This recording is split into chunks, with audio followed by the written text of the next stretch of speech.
ইরানের সর্বোচ্চ নেতা আয়াতুল্লাহ আলী খামেনি যুক্তরাষ্ট্র ও ইসরায়েলের যৌথ হামলায় নিহত হয়েছেন বলে দাবি করেছে দেশটির রাষ্ট্রীয় ও আধা সরকারি সংবাদ মাধ্যম। রবিবার এ তথ্য প্রকাশ করে তাসনিম নিউজ এজেন্সি ও ফার্সি নিউজ এজেন্সি। এর আগে খামেনির মৃত্যুর দাবি করেন মার্কিন প্রেসিডেন্ট ডোনাল্ড ট্রাম্প। পরে দুটি মার্কিন সূত্র ও একটি সংশ্লিষ্ট সূত্রের বরাতে রয়টার্স জানায়, শনিবার ভোরে ইরানে যুক্তরাষ্ট্র ও ইসরায়েলের যৌথ হামলার সময় খামেনি তার শীর্ষ উপদেষ্টাদের সঙ্গে বৈঠকে ছিলেন।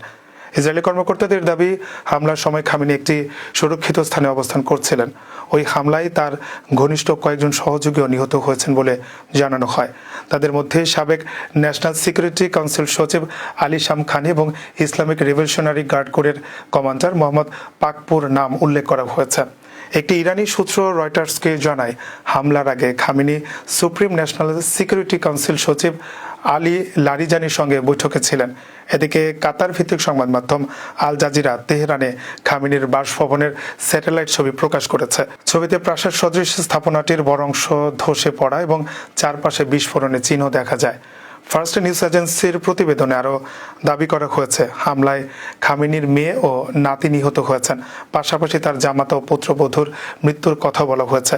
সর্বোচ্চ নেতার মৃত্যুর পর ইরানে রবিবার থেকে 40 দিনের রাষ্ট্রীয় শোক ঘোষণা করা হয়েছে। একই সঙ্গে 7 দিনের সরকারি ছুটিও ঘোষণা করেছে কর্তৃপক্ষ। তবে হামলা ও মৃত্যুর বিষয়ে যুক্তরাষ্ট্র ইসরায়েলের পক্ষ থেকে আনুষ্ঠানিকভাবে বিস্তারিত কোনো বিবৃতি দেওয়া হয়নি। পরিস্থিতি নিয়ে আন্তর্জাতিক মহলে উদ্বেগ তৈরি হয়েছে।